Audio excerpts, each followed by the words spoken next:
ng diabetic neuropathy, mga risk factors, mga ideal blood sugar levels, and then nutrition intervention natin tungkol sa diabetic neuropathy.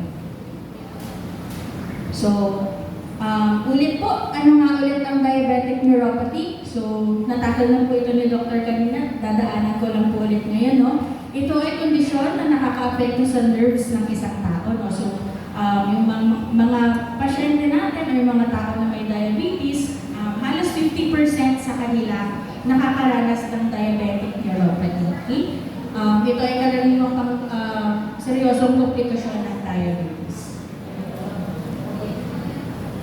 So, ano-ano nga ba ang mga sintomas ng diabetic neuropathy? Una, manhid na pakiramdam sa paa o kaya naman sa kamay, tingling sensation sa mga kamay at saka sa mga ulit, at sakit na hindi maipaliwanag. So, sino po ba dito yung nakakaranas ng ganito? Sino po dito yung mga may diabetes po? Okay. So, sino po sa inyo yung mga nakakaranas ng ganito po sa kanilang kamay o paa? Okay. So, gaano kadalas po? Gaano kadalas? Araw-araw po. Okay. Namamanhid po. Okay. So, iba-iba po kasi yung nararamdaman, no? Minsan, tusok-tusok, minsan parang kinukuryente, minsan po namamanhid. So, iba-iba po ng nararanasan, no?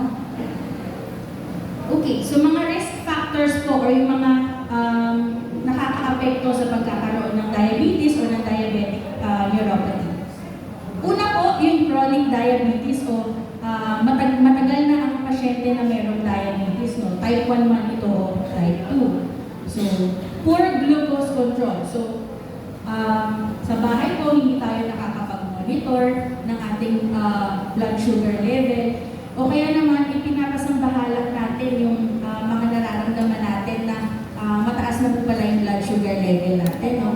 Dyslipidemia, yung pagtaas ng triglycerides at ng cholesterol, isa rin po yan sa mga factors. And then yung edad. So yung sa edad, nakadepende naman po ito dahil may mga mas bata pang nagkakaroon ng diabetes, meron naman pong nagsisimula ng matanda. Okay? So paano malalaman kung mataas na yung blood sugar level? So ilan lamang po ito, no? So mas madalas na pagkauhaw o pagkagutom, madalas na pag-ihi, lalo na po sa gabi, o kaya naman madalas na pag-ihi kahit hindi kayo, for example, masyadong umiinom ng madaming tubig. Pakiramdam ng pagkapagod, so fatigue po, no? So kahit wala kayo masyadong ginagawa sa buong araw, feeling nyo kayo ay pagod na pagod. Pagkahilo, and then mabagal na paggaling ng sugat. Okay? So, meron po ba ditong nakaranas na yung matagal po maghilom yung kanilang sugat? Wala pa naman po. Okay, so yung may mga camera po, pwede niyo pong picture na dito para, for example, nag-monitor po kayo sa bahay ng inyong blood sugar level. So, ideal blood sugar level, dito po sa pinakakaliwa, yung test natin o average blood sugar bago kumain.